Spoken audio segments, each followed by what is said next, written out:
cuando nos alejamos de la oración y la santidad, el discernimiento y la sensibilidad espiritual también. Eso quiere decir que si hay dos cosas importantes en la vida de un creyente, ¿cuáles son? El discernimiento y la sensibilidad espiritual. ¿Qué es lo que va a hacer que el discernimiento y la sensibilidad espiritual permanezcan con nosotros? Que nunca nos alejemos ni de la oración ni de la santidad. Amén.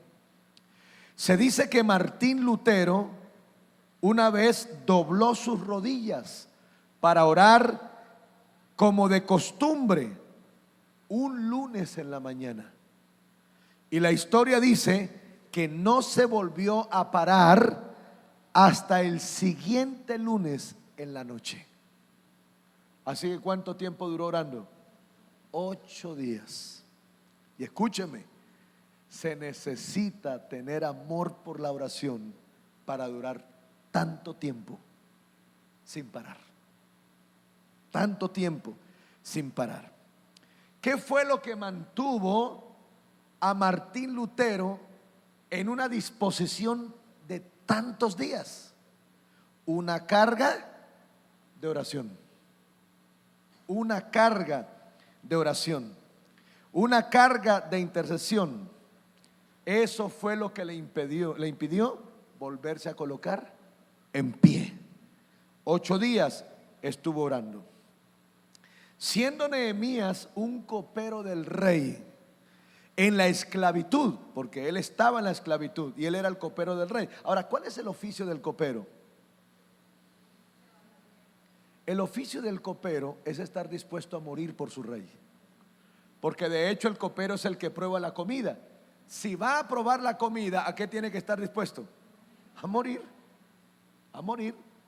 Porque si el alimento está envenenado, el que muere es él. Escúcheme por favor. Un intercesor es todo aquel que está dispuesto a morir por otro, a entregar lo que sea por otro. Un intercesor está dispuesto a colocarse en la posición que sea con tal de darle vida a otro. Eso lo dijo el apóstol Pablo, que nosotros los creyentes estábamos puestos para muerte, para que otros tengan vida. A veces nosotros tenemos una mala imagen de lo que es el verdadero evangelio, pero el verdadero evangelio, más que un paseo por Cartagena, es una escuela de sufrimiento. Y le voy a decir esto: los hombres y las mujeres de oración son formados en medio del sufrimiento. Un pastor de Medellín, un gran hombre de Dios, una iglesia muy grande, me abrazó y me dijo: sabes, a mí me fascinaría tener la unción que tú tienes. Me gustaría que me usara como te usa, pero yo no soy capaz de aguantar los sufrimientos que te han tocado a ti. No soy capaz de soportar todas esas historias que cuentas de tu esposa, de tus hijos, de tu vida. No, yo mejor me quedo así como estoy. Porque es cierto. De hecho, Martín Lutero lo dijo: a mayor gloria, mayor sufrimiento. A veces nosotros queremos que Dios nos use, pero cuando tú le digas a Dios: úsame, prepárate, tienes que ser formado. No podemos entrar a ser usados por Dios en algunas esferas si primero no somos formados para entrar allí. Nehemías es copero del rey, está en el tiempo de la esclavitud, y de repente, ¿qué pasa? Nehemías recibe una noticia de su pueblo, del remanente que se quedó allá en Jerusalén, y desde luego esa noticia lo afectó emocionalmente, porque las malas noticias afectan, duelen. Pero escúcheme, aunque lo afectó emocionalmente, ¿cómo respondió Nehemías? Espiritualmente. Porque note que en el momento que él recibe la noticia, llora. ¿Y qué se pone a hacer? Se pone a orar. De hecho, oró ¿en qué? En ayuno. Oró en ayuno. Dice inmediatamente que con lágrimas, porque oró y con lágrimas en su rostro se entregó en un clamor. Y note que este clamor estaba cargado ¿de qué? De arrepentimiento y dolor ante la presencia de Dios. La noticia se volvió una gran carga de Dios en sus hombros, una gran carga, y su clamor una necesidad de su alma. Nehemías le hace una petición y esa petición se hizo visible, y desde luego, ¿qué haría Nehemías? Clamaría a Dios hasta lograr que se hiciera una realidad. Porque ya aprendimos que el tiempo de orar es ¿hasta cuándo? Hasta que Dios responda. Si hay algo que se ha perdido en la intercesión hoy en día, es ese profundo clamor acompañado de dolor y llanto en la presencia de Dios. Eso se ha perdido. Ya no existe una generación abierta que sea capaz de entregarse a un clamor y donde se pueda ver en medio de ese clamor ese dolor y ese rostro bañado, no en sudor, sino en llanto, en llanto. ¿Y por qué? ¿Por qué no existe eso ya que nos cuentan los libros, las historias y la Biblia? Porque ya no hay que lo produzca. Ya no hay que produzca ese llanto, ya no hay que produzca eso. Eso es una señal que nos estamos volviendo insensibles espiritualmente. Nos estamos volviendo insensibles espiritualmente. Vuelvo y repito, a nosotros nos asombra lo que le pasa a Venezuela, pero no nos duele. No nos duele.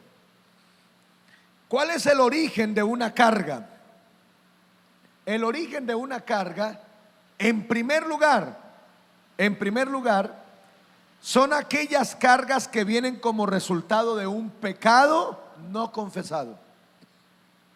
Quiere decir que si queremos identificar las cargas que vienen sobre las personas, una de ellas es las que vienen por causa de pecados no confesados. Los pecados que se guardan, que no se confiesan, producen ¿qué? Cargas. Producen cargas. Dentro del trabajo de mentoreo, una de las tareas que nosotros trabajamos es empezar a enseñarle a la gente lo importante que es soltar aquello que tiene guardado, porque todo lo que se guarda produce enfermedades. De hecho, David lo dijo. ¿Qué dijo David? Mientras callé, se envejecieron mis huesos. Un médico me llama y me dice: óyeme, es que tengo un caso y quisiera que me ayudaras. Él hizo con nosotros la teoría de la identidad o el proceso de la identidad y los valores, y eso le llamó la atención. Estaba atendiendo el caso de un hombre. El problema del hombre es un problema de próstata, pero no es un problema terminal. De hecho, es un problema que está empezando y que fácilmente con un pequeño tratamiento se puede curar. Pero el doctor hace todo el proceso y los procedimientos no están funcionando. El problema empeora. Y me llama y me dice: ¿tú qué piensas de este caso?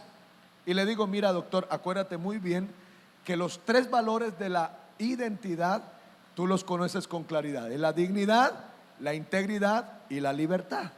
La dignidad es la que trabaja mi salud emocional. La integridad es la que trabaja la salud física. Y la libertad es la que trabaja la salud social. Así que tú sabes muy bien que cuando un hombre no tiene integridad, enferma el cuerpo.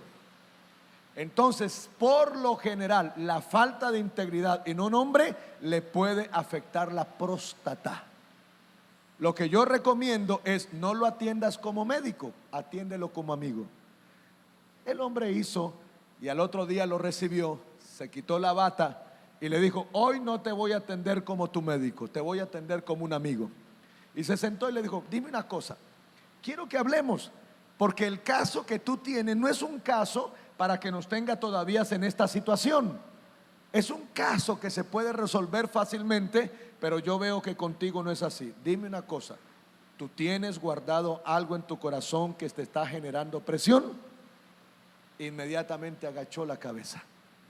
Y al agachar la cabeza, le dice: ¿por qué me pregunta eso, doctor? Dice: por el problema de la próstata. Le explico un poco. Yo recibí un curso de la identidad es esto, y nos han enseñado que cuando una persona falta su integridad, enferma su cuerpo. Hay algo que tú tienes guardado, no lo has confesado, y le está generando presión a la próstata. Y el hombre abrió su corazón y confesó su verdad. Doctor, el problema es este: hace muchos años yo vivo con 2 mujeres y en ambas tengo 2 familias. Cuando ellos eran pequeños podía manejar el asunto. Ahora ellos son adolescentes y ya no sé cómo guardar esto, porque están a punto de conocerse y esto me está generando presión, me está dañando. Y se puso a llorar y empezó a llorar y empezó a llorar. ¿Qué empezó a soltar? Las cargas. La carga la soltó. Desde luego pues tuvimos que entrar a trabajar también y ayudar a este pobre hombre ahora tener que liberarse de semejante situación y tener que ayudarle. Va a tener que enfrentar consecuencias, pero le logramos salvar su salud. ¿Por qué? Porque a partir de allí el médico hizo el tratamiento y rápidamente su próstata se sanó. Muchas de las enfermedades que tiene la gente hoy en día se debe a que tienen cosas guardadas, y solo hasta que se confiesan el cuerpo es liberado. ¿Cómo se logra liberar entonces de estas cargas? Cuando se resuelve ¿qué? Confesarlas. ¿Por qué? Porque la confesión trae liberación. Número 2, ¿cuál es el origen de otra carga? Otro origen de una carga es cuando vienen por actitudes negativas. Actitudes negativas pueden ser nuestras o pueden ser de otros hacia nosotros. ¿Eso qué quiere decir? Eso quiere decir que cuando hablamos de actitudes negativas estamos hablando de la tía. ¿Se acuerda qué es la tía? La tristeza, la ira y la amargura. Entonces, ¿cuál es el problema? El problema es que la gente que está a nuestro alrededor tiene la tía completa: tristeza, ira y amargura. ¿Sabe quién es la persona más triste en una casa? ¿Quién? ¿Quién es la persona más triste en un hogar? Un hijo. ¿Por qué un hijo vive tan triste? Por la ira de su papá y la amargura de su mamá.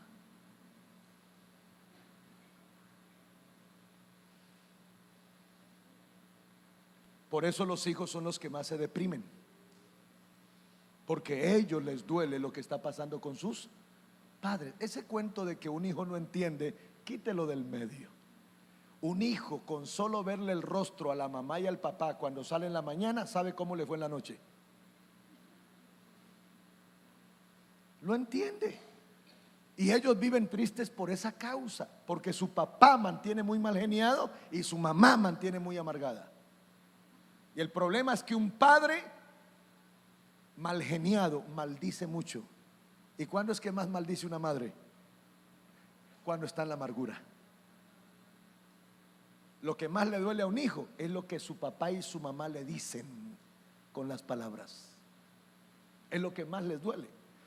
Entonces estamos hablando de que estas cargas están, la gente está enferma emocionalmente, y algo que busca un iracundo, un malgeniado o una persona deprimida es un basurero donde descargar su basura. ¿Sabe qué es el problema? Que siempre encuentra una caneca. ¿Y quién termina siendo la caneca? Diga, yo. Porque a veces nos levantamos en la mañana con esas ganas de vivir la vida y decimos: hoy es un día lindo, un día maravilloso, voy a vivir feliz. Feliz hasta que llega al trabajo, feliz hasta que llega al estudio, y cuando llega allá se encuentra con alguien que amaneció ¿cómo? Con la ropa al revés, y le dice hasta de qué se va a morir. Note que la persona que viene brava, la persona que viene aburrida, la persona que viene como viene, ¿qué hace? Descarga toda su ira, descarga toda su amargura, descarga toda su depresión sobre usted. ¿Y cómo se va? libre. ¿Y cómo se queda usted? Ahora, no se quedó solo con la emoción de la persona. ¿Con qué se quedó? Con su comportamiento. Porque ahora él no se comporta así, es usted el que se va a comportar así. Y cuando una persona le acepta su basura emocional, no solo adopta el comportamiento, sino que le hereda sus enfermedades. Entonces, el punto es este: las cargas negativas vienen porque o le hacemos daño a otros o dejamos que otros nos hagan daño a nosotros. Yo siempre he dicho esto: nunca le permita a nadie que le dañe el día. Nunca le permita a nadie que le descargue su basura a usted. Toda persona tiene que aprender a procesar sus emociones. El problema es que la gente inmadura emocionalmente, como no procesa emociones, se desquita con los demás. En las empresas siempre enseñamos cómo descargar todo lo que me hacen en la empresa, para no llegar a desquitarme ¿con quién? Con la familia. La familia no tiene nada que ver con lo que le pasó a la empresa o viceversa. Tenemos que aprender a procesar emociones. Entonces la pregunta es: estas cargas emocionales, ¿cómo me libero de ellas? Diga conmigo: madurando. ¿Qué es lo que hay que aprender? A madurar. El que no madura se arruina emocionalmente. Se arruina. Y esa ruina la convierte en una enfermedad. La mayoría de las enfermedades hoy en día en el cuerpo tienen que ver con una atadura en el alma. Eso se llama psicosomático. Eso se llama somatizar enfermedades. Y la gente hoy está muy enferma emocionalmente. Enferma emocionalmente. Nosotros trabajamos en un proceso que se llama cultura de bendición. Toda pareja que yo caso, no la caso si no me permite ser su mentor mínimo 2 años. ¿Por qué? Porque yo establezco una nueva cultura en la nueva pareja. Y una de las primeras cosas que yo le enseño es cómo se maneja un matrimonio desde aquí, más que de aquí. En este caso, mis hijos van a engendrar a su bebé. No lo pueden engendrar hasta después de 90 días pasar tiempo conmigo. ¿Qué hago yo en 90 días? Número 1, hacemos una limpieza genética. Suspendemos azúcar, suspendemos sal, suspendemos todo lo que pueda traerle enfermedades al bebé. Hacemos una limpieza, limpiar el espermatozoide, para que cuando se vaya a engendrar, se engendre sin enfermedades. Número 2, tienen que pasar 90 noches en oración conmigo. Y en esas 90 noches oramos por el bebé que se va a engendrar. Porque un bebé se tiene que engendrar espiritualmente, no emocionalmente ni carnalmente. ¿Por qué los bebés están naciendo enfermos? Porque se engendran de cualquier manera. Creen que eso es hacer tomates. Pero los bebés se deben engendrar como se tienen que engendrar. Luego de que hacemos ese proceso, después de los 90 días que hacemos el procedimiento correcto, entonces los pongo de rodillas, oro por ellos y le digo: señores, a trabajar. Engéndrenlo. Y apenas lo engendran, vienen para acá y vamos a la segunda etapa. Y en la segunda etapa enseño cómo se empieza a formar a un bebé en el vientre. Porque la primera capacitación de un bebé es en el vientre. Se llama la formación del oído. Para que un hijo sea inteligente en el estudio y en todas las áreas de la tierra, la mamá debe enseñarle a su bebé en el vientre. Pero para que una mamá se dedique a su bebé, se tiene que cuidar de sus emociones. ¿Por qué? Porque la mujer en embarazo tiene cambios hormonales que la hacen llorar todo el tiempo. Y de hecho, parte de las lágrimas de una mujer es que la mujer pasa mucho tiempo sola y con muchos oficios. En Israel, una mujer en embarazo la sacan de los oficios. El hombre y los hijos la rodean, la cuidan. Así que yo tomo tiempo para enseñarle al esposo: usted va a cuidar de su esposa mientras la esposa va a cuidar del bebé. y le enseño cómo cuidarle las emociones a su esposa para que ella no llore tanto, para que ella no se queje, para que no caiga en aburrimiento y secuestre el bebé. El primer secuestrador de un ser humano es la mamá. Quiere decir que cuando un hijo nace, ya nace secuestrado. ¿Por quién? Por la madre. El espíritu de soledad, de rechazo y el espíritu de miedo, de temor, se lo siembra la mamá en el embarazo. Así que aquí se le enseña al esposo: vas a llegar toda la noche, tomas 20 minutos, hablas con tu esposa, ministras con ella, hablas con ella, le hablas al bebé, trabajan juntos.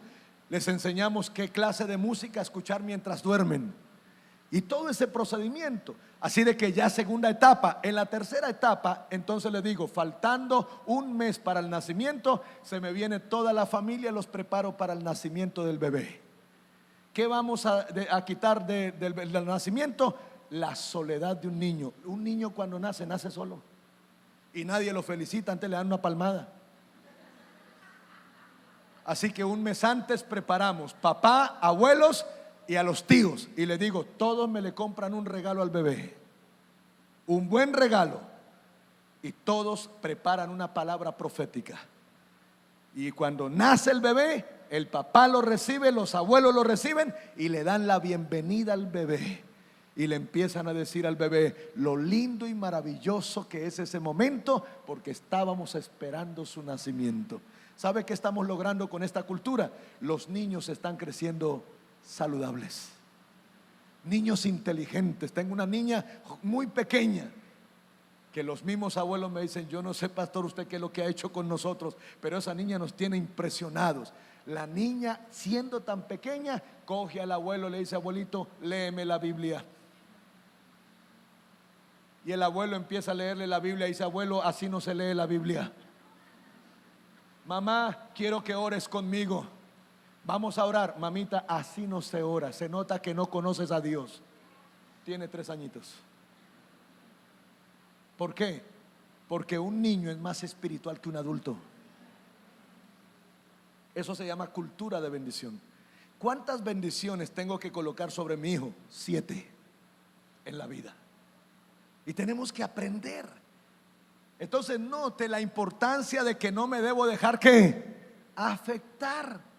A veces los padres dicen, no, es que ese hijo mío es bien rebelde. Ayúdeme, pastor, que mis hijos son rebeldes. Y me gusta abrazarlos y preguntar, ¿y usted? ¿Y usted cómo es? Porque ¿dónde cree que se hereda la rebeldía? Eso no es en la escuela, se hereda en la casa. El comportamiento, el carácter, todo eso se hereda en casa. Así que el descuido nuestro es ese. Somos altamente reactivos y no afectivos. Ahí está el problema en los hogares. Casi no hay afecto, pero hay reactividad. Por todo reaccionamos. Por eso es que tenemos cáncer en los hogares. Porque el cáncer viene de tanta reactividad emocional. ¿Qué es lo que tenemos que provocar? Afecto. Entonces, ¿cuándo es que yo me voy a liberar de esas cargas? Dígale al que está a su lado, cuando madure.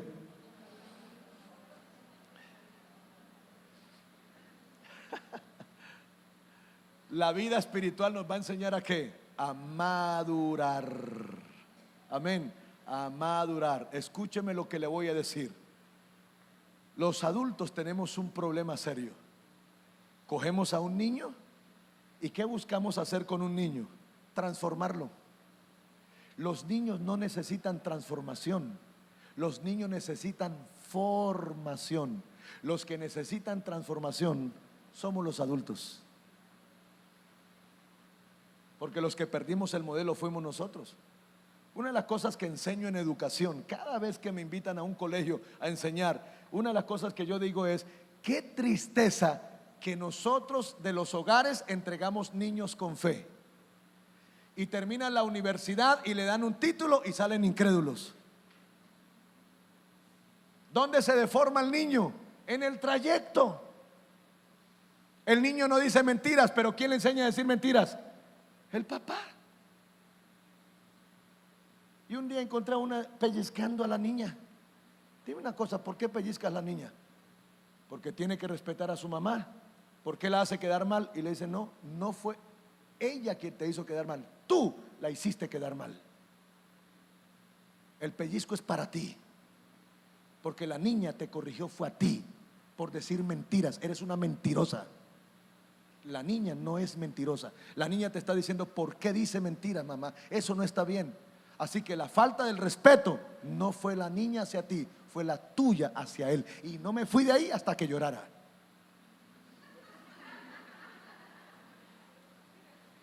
Y cuando lloró me fui contento, porque me duele que ¿por qué tiene que pellizcar la niña? Si la niña le está, ¿es qué? Corrigiendo. Entonces entienda, los niños no son los que necesitan transformación, somos los adultos. Necesitamos ¿qué? Madurar. Madurar, hay que madurar. Necesitamos madurar. ¿Cuál es el problema que tenemos con los hijos? Hay que entender lo siguiente: hay una gran diferencia entre criar un niño y educar un adolescente. Los niños aprenden por modelo, los niños aprenden por afecto y los adolescentes aprenden por modelo. Ningún adolescente va a aprenderle a nadie si no le modela. Ninguno. ¿Y cuál es el problema que tenemos? El problema que tenemos es que no entendemos que ellos han crecido. Ellos han crecido. Uno tiene siempre la costumbre de decirle a un hijo, nos vamos. ¿Y qué hacen los niños cuando son pequeños? Alista y nos vamos. Y uno como papá se acostumbra que uno da una orden y el hijo obedece. Pero cuando llega la adolescencia es cuando aparece aquello que dice, esta vez no voy. Nos vamos de viaje, esta vez no voy. ¿Y quién es el primero que se desubica? El papá. Le da un infarto. ¿Y ahora qué? ¿Se va a rebelar o qué? ¿Se me va a salir de las manos? Y el muchacho se queda pensando, ¿pero qué dije? Yo solo dije que no voy a ir. ¿Y qué dice la mamá? Se pone a llorar. Para eso lo crié. Para eso lo crié. ¿Ahora qué va a hacer? Y el muchacho sigue asustado. Pero si solo dije que no voy a ir. ¿Qué es lo que le está diciendo el muchacho al papá y a la mamá ese día? Mamá, papá, ya no soy un niño. El problema es que no nos preparamos para eso. No nos preparamos para eso. ¿Qué es lo que tiene que decirle a uno un hijo cuando le dice eso? Hijo, hija, felicitaciones. Bienvenido a la vida adulta. Y como no quieres ir, no te preocupes. Tú te vas a quedar, vas a cuidar la casa, vas a atender todas estas cosas, porque tu mamá y yo sí nos vamos de paseo. ¿Sabe qué le dice el hijo? Mejor nos vamos de paseo. El problema no es el muchacho, el problema ¿quiénes son? Los padres que no han crecido. ¿Y quiénes son los primeros que detectan que papá y mamá no han madurado? El hijo. Ay, mi mamá y mi papá no quieren crecer. Y escúcheme, cuando un padre y una madre no crecen, estancan el avance de un hijo. ¿Por qué? Porque la herencia de un hijo es la mentalidad de sus padres. Otra vez dígale que está a su lado, a madurar. A madurar. ¿Y cuáles son las otras cargas que vienen sobre nosotros? Son las que coloca Dios en nuestros hombros. Las cargas que son dadas por Dios. Las cargas de Dios son pesos en el corazón y en el espíritu. Las cargas de Dios son peso en el corazón y en el espíritu. Y cuando hablamos de esas cargas, estamos hablando de ¿qué? De que las cargas son una expresión de preocupación de Dios. Es la expresión de la preocupación de Dios debido a un pecado, debido a una crisis. Puede ser de una persona, puede ser de una situación, o puede ser porque hay peligro en toda una nación. Así que cuando Dios entre paréntesis, se preocupa porque algo está pasando que nosotros no sabemos, ¿qué hace Dios? Viene y coloca esa carga en una persona. Es como si Dios dijera: mira, yo estoy observando que algo está por acontecer, tú no sabes nada, pero quiero que lo tengas. Entonces viene esa carga, viene esa inquietud. ¿Cuántas veces le ha pasado que usted termina orando por alguien que ni siquiera conoce? O usted empieza a sentir algo y usted dice: pero hay algo, no me siento bien, como que me siento. Eso se llaman ¿qué? Cargas. Son la expresión de esa preocupación de Dios. Algo está por suceder, algo está por acontecer en una persona, en una familia, en una comunidad, en una nación. Algo, lo que pasó con la situación de Miami. Esa carga de Miami, ¿dónde la colocó Dios? Casi en todo el mundo. Casi en todo el mundo. Fue impresionante como hubo gente que se levantó y empezaron a enviar: levantémonos a orar por Miami, levantémonos a orar por la Florida. ¿Por qué? Porque estaba pronosticado que ese huracán iba a acabar con todo Miami. Pero Dios colocó una ¿qué? Una carga. ¿Y cuál es la función? La función principal de esa carga: que doblemos las rodillas delante de Dios y oremos conforme a su voluntad. Ese es el propósito. Que esa carga nos haga ¿qué? Arrodillarnos, tirarnos al piso y orar conforme a la voluntad de Dios. Hay algunos aspectos importantes en las cargas de Dios. Primero, ¿cómo las comunica Dios? ¿Cómo las trae Dios a las personas? Primero, las comunica por sueños. A veces usted está soñando y Dios está colocando. Esta semana fue muy lindo con un gobernante. Lo llamé y le dije: oye, ¿me puedes atender en tu oficina un momento? Claro. Y cuando llegué le dije: dime una cosa, ¿por qué tuve un sueño viéndote arrinconado en un lugar, llorando? Te veo solo, te veo llorando, te veo sufriendo. Y lo que me llama la atención es que en el sueño yo veo que tú cierras una puerta. Y se colocó en pie y me dijo: ¿me dejas cerrar la puerta un momento? Claro. Cerró la puerta y se sentó y se puso a llorar. Y me dijo: ¿cómo supo eso? Y le dije: ya te acabo de decir que Dios me mostró en un sueño. Es que no entiendo, me siento solo. Entonces, cuando empezó a hablar, después de que terminó, le dije: te voy a mostrar la verdad. Dios me mostró esa posición de sufrimiento tuya cuando cumplas 40 años. Lo que vas a vivir en 40 años es esto, si no empiezas a cambiar hoy mismo. Eres un hombre que te has dedicado a los demás. Eres una persona que te has dedicado a hacer cosas por los demás. Te quemas la vida haciendo cosas por tu familia, pero no sacas tiempo para ti mismo.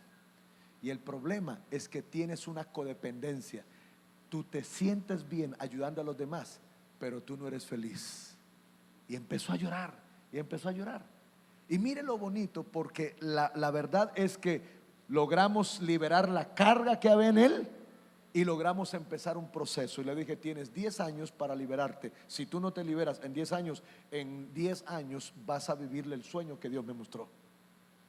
Entonces, ¿cómo comunica Dios una carga? ¿A través de un qué? De un sueño. ¿Cómo la comunica? A través de una palabra. La misma palabra de Dios puede colocar una carga sobre ti. ¿Cómo la puede traer? A través de una visión. Puedes ver una visión. ¿Cómo puedes recibir una carga de Dios? A través de las circunstancias. Las circunstancias también puede ser un canal para comunicarlas. Ahora, el peso de una carga, ¿qué produce? ¿Qué produce el peso de una carga? Produce aflicción. Cuando tú recibes una carga de Dios, eso te produce aflicción, te produce llanto, te produce dolor. ¿Qué pasó con Nehemías? Apenas le dieron la noticia, ¿qué pasó con él? Se afligió. ¿Qué empezó a hacer? Llorar. Se puso a llorar, porque esa era una carga. Para él no fue fácil escuchar que su familia estaba mal, que los muros de la ciudad estaban ¿dónde? En ruinas. Y eso le produjo ese llanto. Es una carga que empezó a marcarle un dolor profundo. Las cargas de Dios son cargas que producen mucho dolor en la persona. Ahora, una carga es para atenderla inmediatamente. El momento oportuno de una carga es que cuando Dios te la colocó, atiéndela. Las cargas de Dios no se pueden posponer. Y escúcheme lo que le voy a decir. Nunca espere entender una carga de Dios. Aprenda esto: lo que su mente no entiende, su espíritu lo interpreta. Porque a veces la gente no atiende la voluntad de Dios, es porque ¿qué? Porque no entiende. Es que no entiendo esto, es que no entiendo aquello. Pues si no entiende, póngase a orar. Porque lo que usted no entiende, el Señor se lo está revelando a su espíritu. Dedíquese a orar. ¿Por qué? Porque si pospone, esa carga pone en riesgo vidas, pone en riesgo proyectos, pone en riesgo comunidades. ¿Por qué me gusta tocar este tema? Recién empezando la vida cristiana, y más que empezando la vida cristiana, entrando en este modelo de ser un intercesor, me sucedió algo triste. De todas las 4 veces en la vida que Dios me ha pegado un grito audible para levantarme de la cama, esta fue una vez. Estaba durmiendo y me pegó el grito: Elmer, y me coloqué en pie y me dijo: levántate, necesito que escribas. Y coloqué una hoja y empecé a escribir. Y él me empezó a dictar y yo escribía y escribía y escribía y escribía. Y cuando terminé de escribir, el Señor me dijo: ahora lee lo que te dicté. Y lo leí, y era una carta para un líder. Y Dios me dijo: ahora viaja a ese lugar y habla con ese líder. Y cuando yo miré el nombre, era un hombre prominente de este país. Señor, ¿usted qué me va a poner a hablar con esa persona? Señor, no me va a creer. ¿Quién soy yo? Señor, por favor. Y Dios dijo: ve. La verdad es que como no había tenido esta forma de trabajar con Dios, no le hice caso. La carga se fue siendo más pesada, más pesada, más pesada, hasta que un momento dije: no más. Fui 2 meses después, y a los 2 meses fui, hablé con la persona, le leí la carta, y él agachó su cabeza llorando y me dijo: si hubieses venido hace 2 meses, me hubiera salvado la vida, pero ya perdí mi hogar, ya perdí mi trabajo. Escúcheme, hasta el día de hoy ese hombre no se ha recuperado. ¿Usted sabe qué me pasó de ahí en adelante? Lo que tuve que llorar, lo que tuve que pedirle perdón, y le prometí: nunca más volveré a posponer una carga que coloques en mis hombros. Porque cuando tú no atiendes la voluntad de Dios, tú puedes llevar al fracaso a otras personas. A veces Dios te coloca una carga porque hay que atenderla ya. Dios es el único que sabe lo que está a punto de suceder. Le hablé de las 2 niñas que pudimos salvarle la vida por esta carga que Dios nos colocó. Nosotros tenemos que entender que si a veces Dios nos habla es porque algo está sucediendo. Entonces desde ahí aprendí: si mi mente no lo entiende, mi espíritu lo interpreta. Y eso pasó con mi hijo. Yo duré 1 hora llorando y hablando en otras lenguas, mi mente no entendía. El pastor me dice: ¿por qué paraste de predicar? No entiendo, pastor. Pero si no entiendo, no voy a quedarme quieto, voy a orar y voy a orar. Y duré 1 hora orando en lenguas. Esa fue la hora del accidente de mi hijo. Las cargas que Dios coloca no son para posponerlas, son para atenderlas inmediatamente. Ahora escucha esto: ¿cuál es la diferencia entre una preocupación y una carga de Dios? Las preocupaciones de los seres humanos son egocéntricas, mientras que las cargas de Dios en los hombres de una persona se concentran ¿en quién? En Dios. Una persona que se preocupa ¿por qué? Porque egocéntricamente está pensando eso en sus problemas. Pero una carga de Dios, ¿cuál es el asunto? No está concentrado en Él, sino está concentrado en alguien más. Está concentrado en las necesidades de Dios. ¿Qué hace Dios con una carga? Es colocar su necesidad en mis hombros. Ahora, ¿cuánto dura una carga? Hay cargas que duran poco, pero hay otras que duran mucho. Hay cargas que duran mucho más que otras. Y escúcheme por favor, va a depender mucho de la magnitud de la carga el tiempo que va a durar. Si usted me pregunta a mí, ¿usted cree que Colombia se está convirtiendo en una carga? Y le aseguro que va a durar un buen tiempo. Nuestro país está en peligro. Está en peligro. He recibido llamadas de alta gerencia que me han dicho: pastor, sabemos que usted es el líder de la intercesión en Colombia. Oren muchísimo, porque hay cosas que están pasando que los colombianos no saben y que en cualquier momento serán una noticia. Oren. Y no estoy hablando de pastores, estoy hablando de gente de gobiernos que prácticamente están preocupados, y nosotros debemos preocuparnos por nuestro país. ¿Por qué cree que Dios está trayendo la oración en este tiempo? Porque Él sabe que de la única manera que podemos salvar nuestro país y podemos salvar nuestras naciones es orando. Hay que orar ya. Pero ¿sabe qué me preocupa? Que pareciera ser que eso no nos está doliendo. Pues no nos va a doler a menos que empecemos a sufrir lo mismo que ha sufrido Venezuela. He llegado en solamente este año a 2,000 personas formando en la escuela de la oración. 2,000 ya logramos certificar. Pero ¿sabe cuánto hemos certificado solamente en un mes? En Venezuela, 6,000. ¿Por qué hay más disposición de la oración en Venezuela?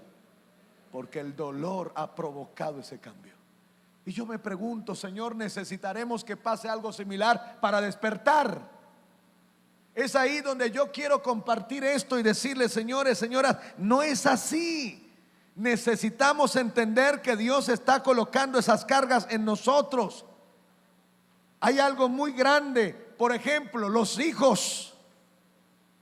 ¿Por qué razón hay tanta drogadicción en los hijos? Porque los padres no oran por sus hijos. No hay un dolor profundo. Yo encuentro a padres preocupados por lo que le está pasando, pero no los encuentro orando. No los encuentro ayunando por ellos. Y déjeme decirle, usted nunca podrá tener a su hija o a su hijo lejos de las drogas, lejos de la prostitución, lejos del satanismo, a menos que se dedique a orar por ellos. Tiene que orar constantemente por ellos, porque no hay otra forma de alejar estos espíritus inmundos sino a través de la oración. Pero pareciera ser que no nos duele. ¿Cómo? ¿Cuánto durará una carga? Dependiendo de la reacción nuestra ante ella.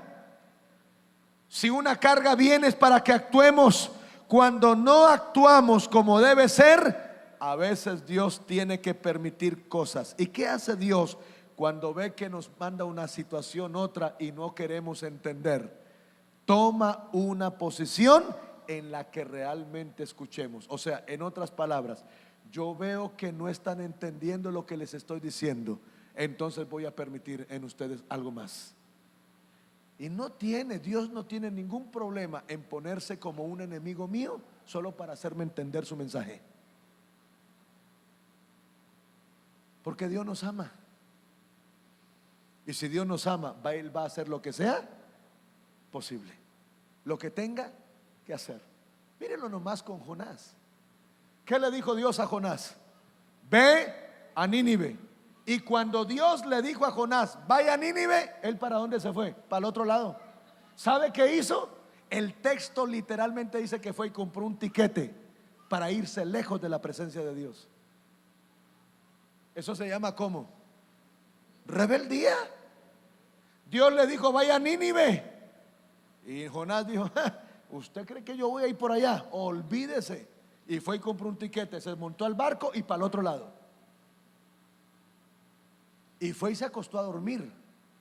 Ni siquiera oró, porque Jonás sabe que si se pone a orar, tiene a Dios encima. Así que yo mejor duermo. Y los otros eran los que oraban. Pero Dios es tranquilo. A Dios no se le escapa nada. Note que se levantó semejante tormenta. Y cuando viene semejante tormenta, ¿quiénes oraban más? Los inconversos, los marineros eran y el otro durmiendo. el otro durmiendo. ¿Sabe qué yo veo en la iglesia hoy? Durmiendo. Con semejante tormenta en Colombia y nosotros durmiendo. Y vienen y hablan y le dicen: oiga, perezoso, párese a orar a ver si al menos su Dios nos ayuda. Y Jonás, mire lo conchudo que es. ¿Qué les dijo? Mire, el problema lo resolvemos así: échenme al agua. Oiga, prefirió quitarse la vida antes que arrepentirse. Échenme al agua y lo verá que todo se les calma. Note que Jonás compró un tiquete para alejarse en barco de Dios, y Dios le tenía preparado un submarino para regresarlo. Usted se quiere alejar, mijo, haga todo lo que quiera. Y cuando cayó al agua, ¿qué lo estaba esperando? Un pez. Un pez. Y lo puso a vivir 3 días dentro de un pez. ¿Cuánto les gustaría esa experiencia? Como diciendo: Dios, mijo, usted se rebeló contra mí, no se preocupe, yo tengo el camino para regresarlo. ¿Cuál es el camino para hacer regresar a un rebelde? El dolor. Cuando entró a ese pez, note que en 3 días lo hizo ¿qué? Arrepentirse, hermano. Vivir 3 días entre los jugos gástricos de un pez, eso es la cosa más horrenda. Hasta que el dolor lo hizo ¿qué? Arrepentirse. Y cuando Jonás se arrepintió, ¿dónde lo dejó el pez? En las playas del lugar a donde tenía que ir. Aléjese de Dios. Inténtelo, mi hermana, aléjese. Y lo verá que más se demora usted en alejarse que en Dios volverla a traer. Y si la tiene que traer con dolor, la trae con dolor. ¿Aló? Diga conmigo: mejora las buenas. Mejora las buenas. ¿Cuántos dan gloria a Dios por el Señor? Dios es bueno. Dios es muy bueno.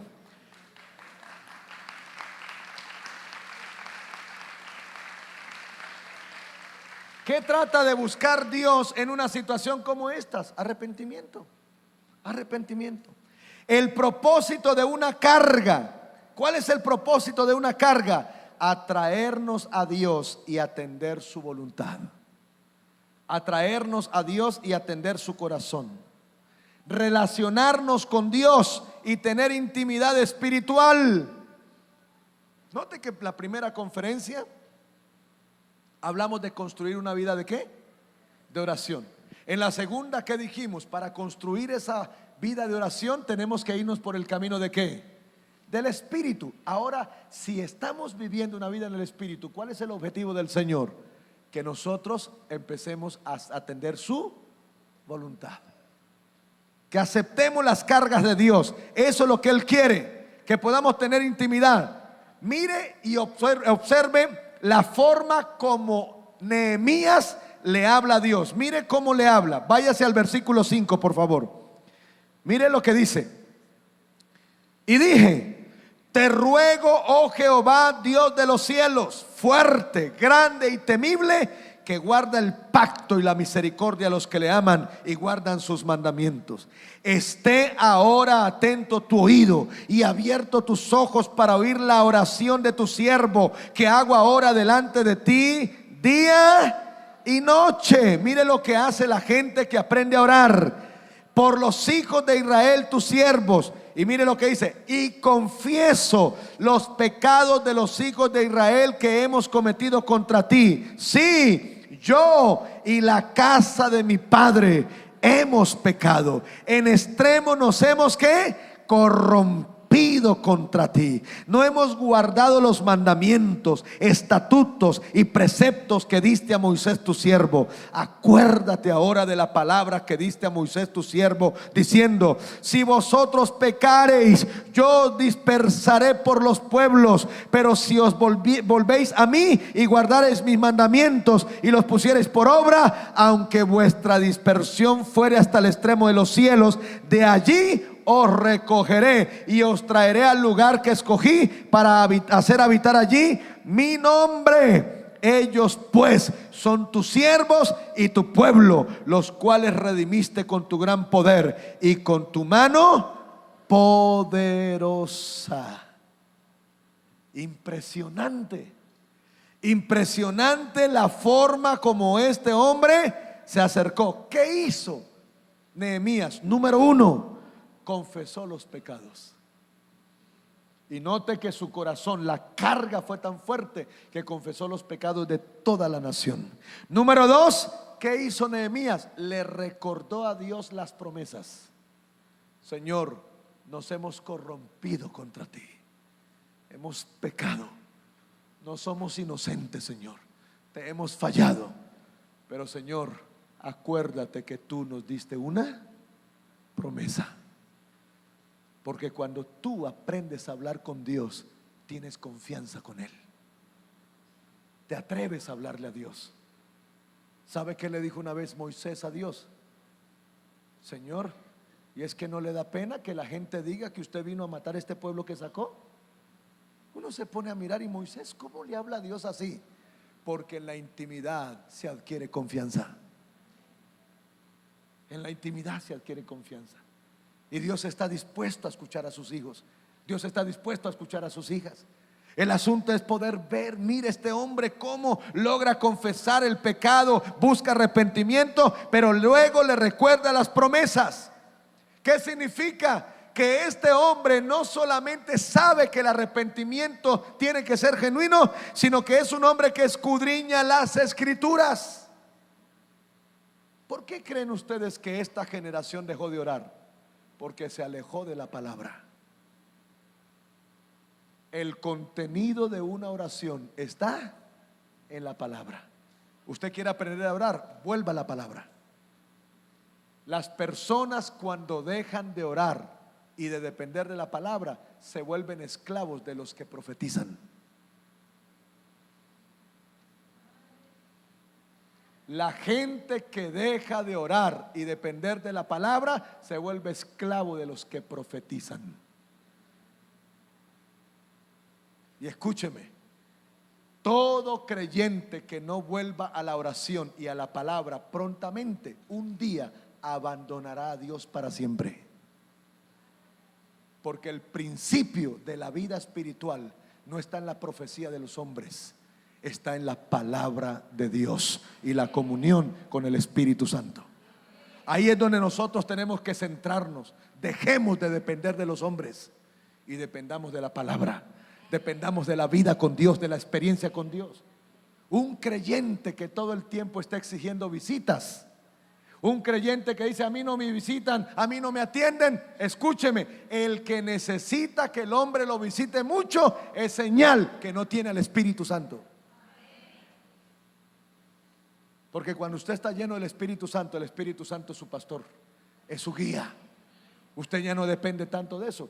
A veces yo encuentro gente que llega a las redes de intercesión: pastor, ore por mí. ¿Y usted todavía pidiendo oración? Si usted todavía necesita que ore por usted, usted no puede ser de la red de intercesión. Vuelva a la red de consolidación, porque todavía es una oveja. En la red de intercesión tiene que estar gente que ya maduró, que entiende que no tiene que esperar que le den, sino que empieza a dar. Aquí hay un Nehemías que entiende lo que tiene que hacer, y eso que es copero. Pero él está diciendo, está confesando, está recordando la palabra. ¿Qué le hace? ¿Qué está diciendo el profeta? Está diciendo Nehemías. En tercer lugar, le presenta las necesidades. ¿Y cuál era la necesidad que tenía realmente Nehemías, que la presentó ante Dios? Que Dios le tocara el corazón. ¿A quién? Al rey. Tócale el corazón, Señor, tócale. Y si he hallado gracia, Señor, dame gracias ante ese hombre, para que ese hombre me deje ir. No va a ser fácil. Usted sabe qué es lo que es quitarle el copero al rey, es poner al rey en riesgo. Así que no lo iba a dejar ir tan fácil. Pero pregunto, ¿qué produjo esta actitud y esta oración? ¿Qué la produjo? ¿Qué fue lo que la produjo? La noticia que recibió. La noticia del desastre de su pueblo, el dolor que empezó. Y eso me enseña a mí algo. ¿Qué me enseña? El dolor es el camino del arrepentimiento y la restauración. El dolor es el camino del arrepentimiento y la restauración. Por eso dice en el versículo 4. ¿Qué es lo que dice en el versículo 4? A ver, léalo. ¿Qué es lo que dice?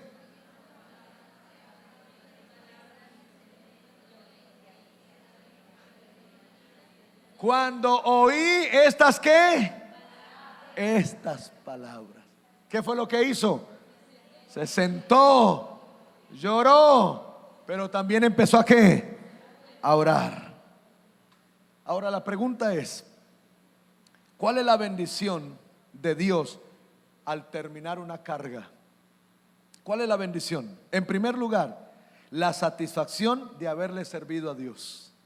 Si hay algo bien lindo que uno siente, es que después de que termina una carga, uno sentirse contento, sobre todo cuando las personas dicen muchas gracias. Haberle servido a Dios. Número 2, la felicidad de haber bendecido a alguien.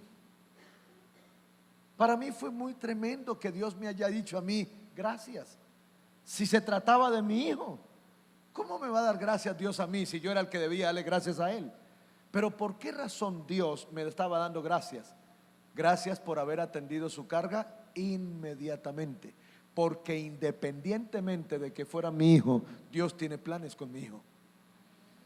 Y nosotros estamos llamados como intercesores a defender la vida de los propósitos de Dios. Yo quiero que entienda esto. Su hijo y su hija son propósitos eternos de Dios.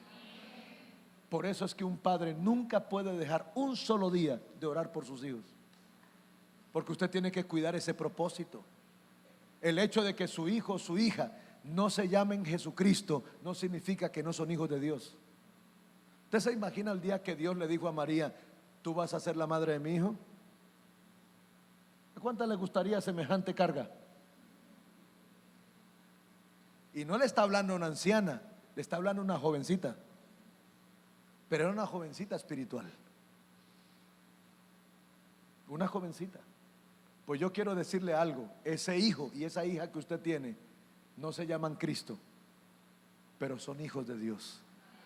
Y están en esta tierra para cumplir propósitos eternos. Y tenemos que orar por ellos.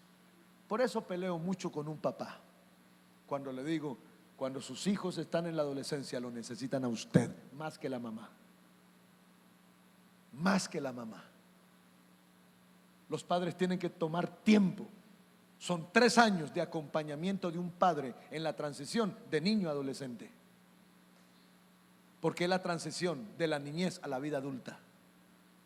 Y no solo tengo 3 años para enfocar su destino. Y ahí es cuando el padre está más esclavo. Las estadísticas dicen que para cuando el hijo mayor cumple 12 años de edad, ya el papá no está en la casa. O se fue con otra o se volvió esclavo del trabajo. Y el que es esclavo del trabajo es como si se hubiera ido de la casa. Y por eso nuestros hijos sufren tanto. Un adolescente necesita el abrazo de su papá, necesita el acompañamiento. Y no vaya a llegar ahorita a pelear con él, ¿no? Póngase a ¿qué? A orar. Colócale en el corazón, Señor, hazme como tiene que ser, porque tiene que suceder. Eso es lo que quiero que comprendamos. Ahora, ¿cuál es la recompensa de Dios por haberle obedecido? ¿Cuántas bendiciones cree que recibe un intercesor? Cuando alguien le sirve a Dios y atiende el corazón de Dios, ¿Dios lo bendice? En todas las áreas lo bendice. En todas. Los intercesores son gente que son bendecida por Dios. En otras palabras, una carga no se va a ir hasta que se cumpla el propósito por el cual vino. Una carga de Dios no se va a ir hasta que se cumpla el propósito por el cual vino. Y la pregunta es esta: y después de que se cumple el propósito, ¿qué pasa? ¿Qué sucede? Pregúntele a Jeremías. Pregúntele a Jeremías. Deje que Dios le muestre a través de Jeremías. ¿Sabe qué pasa cuando se termina una carga? Deje que Dios le renueve las fuerzas y prepárese porque viene la siguiente. ¿Por qué? Porque esa es la vida de un intercesor. La vida de un intercesor es vivir de carga en carga. Y ahí se forma un intercesor. Se forma sirviéndole a Dios. Quiero terminar diciendo lo siguiente. El propósito de Dios con esta carga en Jeremías era provocar un clamor con un pedido al rey. El versículo 11 lo dice. ¿Qué quería Nehemías? Que lo dejara ir a su tierra. Y pregunto, ¿lo consiguió? Capítulo 2, versículo 1 al 6. Déjeme leérselo tal como lo dice. Déjeme leérselo tal como lo dice. Mire lo que dice claramente. Versículo 2. Me dijo el rey: ¿por qué está triste tu rostro? Pues no estás enfermo. No es esto, sino quebranto de corazón. Entonces temí en gran manera y dije al rey: para siempre viva el rey. ¿Cómo no estará triste mi rostro cuando la ciudad, la casa de los sepulcros de mis padres está desierta y sus puertas consumidas por el fuego? Me dijo el rey: ¿qué cosa pides?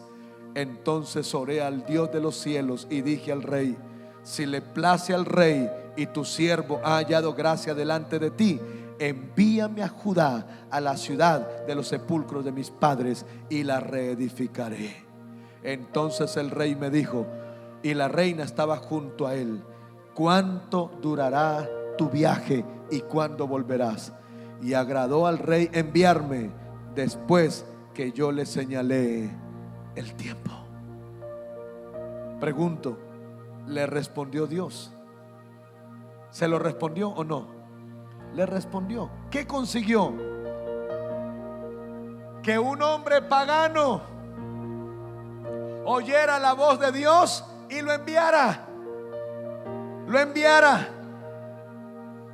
Eso es lo que se llama una intercesión. Aquí estamos frente a un intercesor sensible, que escuchó que su nación estaba en crisis. Amados, Nehemías es un copero. Nehemías no es ningún pastor, no es ningún evangelista, no es ningún profeta. Es un copero, es un esclavo, pero que tiene sensibilidad en su corazón, que le duele lo que le pasa a su país, que le duele lo que le pasa a sus hermanos, que le duele lo que le pasa a su familia, y se atreve a lanzarse, se atreve a lanzarse. No era fácil. Y observe cómo de copero se convierte en un hombre que a través de la oración ahora ya no va a ser copero, ahora será arquitecto. Porque cuando tú caminas en el Espíritu, Dios te pasa a niveles que ni tú conoces. Él le dijo: envíame y la reedificaré. Óyeme, Nehemías, ¿hiciste algún curso de arquitectura o qué? ¿Eres albañil? No, él solamente es un ¿qué? Es un copero, pero es un hombre del Espíritu. Escúchame lo que le voy a decir. Es un hombre del Espíritu, es un hombre de la palabra, es un hombre de la oración. Y la gente que camina con el Espíritu, el Señor la lleva a niveles desconocidos. Ahora será arquitecto, ahora levantará esa ciudad, ahora la va a restaurar. ¿Sabe qué es lo bueno de un hombre de Dios, de una mujer de Dios? Que termina haciendo cosas que ni él mismo entiende. Yo a veces me paro, en estos días me pareció algo tan bonito. ¿Cómo pararse frente a médicos, psicólogos y psiquiatras a hablar del cerebro? Y a veces me preguntan: óigame, pastor, ¿y cómo es que usted hace ese trabajo de la expansión del cerebro? ¿Cómo es eso de la transcripción cerebral? Mire, yo le enseño cosas a ustedes que ni yo mismo puedo comprender, porque las cosas del Espíritu no se entienden, se obedecen. ¿Sabe por qué la gente que se cree sabia no puede servirle a Dios? Porque todo lo quiere razonar. Y en el reino, entre más razones, más pierdes el tiempo. Dios no te creó para entenderlo, te creó para obedecerle. Te creó para obedecerle. La vida en el Espíritu nos lleva a niveles de alto rendimiento. Logró que el rey lo dejara ir y le dio lo necesario para su proyecto. Es necesario levantarnos, y quiero decirle algo: necesitamos levantar en Colombia un equipo intercesor. Pero también esta iglesia lo necesita. Y no necesita mujeres que se reúnan, discúlpeme, para andar murmurando, criticando, chismeando. Se necesita un ejército de mujeres que se levanten a clamar, a gemir, que puedan entregar el corazón en el suelo y decirle: aquí estoy, soy tu hija, haz conmigo lo que quieras. ¿Qué quieres hacer con Kairos? ¿Qué quieres hacer con este ministerio? ¿A dónde nos quieres llevar? Y se tiene que entregar por completo a recibir esa carga y a orar, porque lo que ustedes han logrado hasta aquí ni se parece nada a lo que Dios ha planeado con ustedes. A lo que Dios ha planeado. Necesitamos levantar una red de intercesoras que acompañen el corazón de Dios, que acepten lo que Dios tiene, que atrevamos a decirle al Señor: muéstranos qué necesitamos hacer, muéstranos. En estos días formamos un equipo. Somos un equipo pequeño. No nos gusta para nada ni publicidad ni nada, solamente dedicados a buscar a Dios. Y le preguntamos a Dios: ¿a dónde quieres que vayamos? Y nos encerramos con la cabeza en el piso a orar. Déjanos desenmascarar a las tinieblas. Permítenos esto. Nos hemos levantado donde Dios nos muestra, donde hay crisis, iglesias, creyentes, lo que sea. Nos levantamos y nos queremos levantar para eso, para dedicarnos a orar y pedirle a Dios: ¿qué es lo que quieres? A la final no existo para mis sueños, existo para los sueños de Dios. Mis sueños van a morir en cualquier momento, pero los sueños de Dios permanecerán para siempre.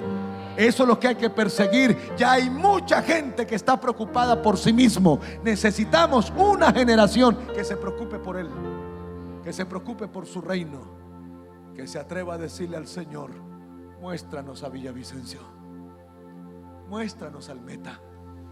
Ayúdanos a desenmascarar las tinieblas, que es lo que no deja que el reino avance. Y ahí es donde tenemos que meternos a confesar los pecados. Señor, perdónanos por los pecados que se cometen en el Meta, que se cometen en Villavicencio.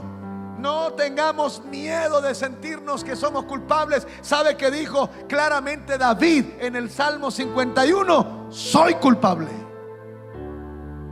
David entendió que fallarle a Dios costaba mucho. Me declaro culpable, Señor. No soy inocente. Mis pecados tienen que ver con la tragedia de esta nación. Y usted y yo tenemos que llegar a esa postura de tirarnos delante de Dios y decirle: Señor, yo y mi casa nos hemos corrompido contra ti. Perdónanos, Señor. Pero tú has dado promesa a Colombia. Tú le has dado promesa a Villavicencio. Tú le has dado promesa al Meta, Señor. Y aunque se ha dicho que vendrá un terremoto a acabar con esta ciudad, mientras yo esté aquí, estaré dispuesto a orar y a pelear para que no pase nada de eso. El único terremoto que quiero ver en Villavicencio es tu gloria derramada en cada casa, en cada colegio, en cada vida, en cada familia. Y necesitamos levantarnos. Necesitamos levantar Nehemías hoy en las redes de oración. Que clamemos para que venga un bautismo profundo de oración y dolor en nuestro corazón. Y escúcheme, por favor. Un creyente, cuando ya no es sensible en su espíritu, ya no es útil en el reino. Se lo repito: un creyente que ya no es sensible en su espíritu, ya no es útil para el reino. Por eso Dios tuvo que decirle a la casa de Elí: se mueren todos. Elí, tú y tu casa ya no me sirven para nada. Habían perdido ¿qué? La sensibilidad. Y cuando se pierde la sensibilidad espiritual, se cae en corrupción, se cae en perversión. Ya no me sirven. La sensibilidad espiritual es para cuidarle. ¿Qué le cuida? ¿Qué le cuida? Su vida. La sensibilidad espiritual lo que hace es proteger mi vida delante de Dios. ¿Y cómo logro yo mantener cuidada mi sensibilidad? Solo hay tres formas: la oración, la palabra y la santidad. Lo que protege la sensibilidad de mi alma, de mi corazón, de mi espíritu, la sensibilidad, es que la oración, la palabra y la santidad. ¿Y con qué se pierde la sensibilidad? ¿Con qué se pierde? Escúcheme, la sensibilidad se pierde por desobediencia, por distracción y por demasiada ocupación. ¿Cuándo se empieza a endurecer el corazón? Cuando nos volvemos ¿qué? Desobedientes. Cuando vivimos ¿cómo? Distraídos. Y cuando andamos ¿cómo? Demasiado ocupados. Eso produce insensibilidad. En el año 2006, y termino con esto, sucedió en Indonesia. Acuérdense muy bien que hubo un tsunami. Las noticias hablaron de todo, pero hubo 4 milagros que no presentaron las noticias. Yo estuve en Indonesia. Yo me senté con la pastora y la pastora nos contó todo. Uno de los 4 milagros fueron un mes antes del suceso del tsunami, en diciembre del 2006 en Indonesia, esta pastora estaba orando, y en la oración el Espíritu Santo le dijo: toma toda la congregación y vete a las montañas un mes. Ella le dijo: Señor, ¿cómo me voy a ir con toda la congregación? ¿Qué vamos a hacer? Coge alimentos y vete. Después de que le dijo 2 veces, el Espíritu Santo le dijo: te vas un mes. Y la mujer le hizo caso. Llamó a la congregación y le dijo: el Espíritu Santo me dice que cojamos maletas, cojamos hijos y que nos vayamos un mes a las montañas. Recojan mercado. La gente le hizo caso. Pastora, si usted lo dice, nos vamos. Se fueron y llegaron a las montañas y se fueron un mes. A los 15 días se les acabó el mercado. Ya no tenían que comer. Y ella oró y le dijo: Señor, se nos acabó la comida. No desciendan, no bajen, quédense aquí, coman de lo que hay aquí. 15 días tuvieron que comer hojas de lo que había en la montaña, pero no pudieron bajar. El día 30 le dice el Señor: Señor, ya se cumplió el mes. No, el mes se cumple esta noche. Mañana bajan. Y al otro día el Espíritu Santo le dijo: baja con la congregación. Y cuando ella bajó con la congregación, encontró la muerte por todos lados. El tsunami había acabado con todo y Dios le había salvado la congregación a esta pastora. ¿Por qué? Porque esta pastora era sensible. Abracé a esta mujer y le dije: mujer, que nunca tu corazón pierda la sensibilidad, porque gracias a esa sensibilidad que tienes, le salvaste la vida a todas estas familias. La gente estaba brava como a los 20 días con la pastora. Pero ¿qué pasa? Pero luego de eso vinieron: pastora, gracias, gracias. Lo lindo que es tener en la iglesia gente sensible espiritualmente es que cuando Él habla hay quien lo atienda. No podemos perder la sensibilidad, porque en las manos de un intercesor sensible está la vida hasta de una nación. Amén. Posiblemente tu esposo ya no sea un hombre espiritual. Quizás tus hijos ya no oran. Quizás tu esposo le ha costado. Pues déjame decirte que Dios no trajo esta palabra para tu esposo hoy, la trajo para ti. Y lo que te está diciendo es: no te pongas a pelear con tu esposo, no te pongas a pelear con tus hijos. Levántate como una mujer intercesora.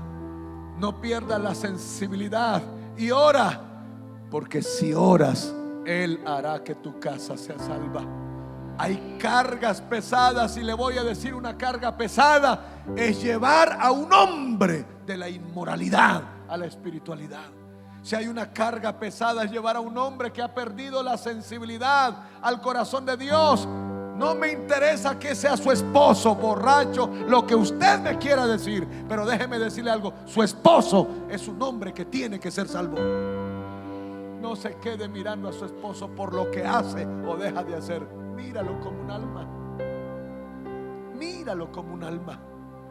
Y no dejes que ese hombre se vaya al infierno. Sálvalo en la oración. No le entregues a tus hijos al infierno. No dejes que tus hijos terminen en las drogas, en la prostitución. Levántate y ora. Arrodíllate delante de Dios cada día, y te aseguro que lo que no has sido capaz de hacer hasta ahora, Él lo hará a través de ese clamor. La pregunta que yo hago: ¿hay alguno aquí que quiere empezar a recibir las cargas de Dios? Colócate en pie, por favor. A ti, Jesús, cantamos hoy solo a ti.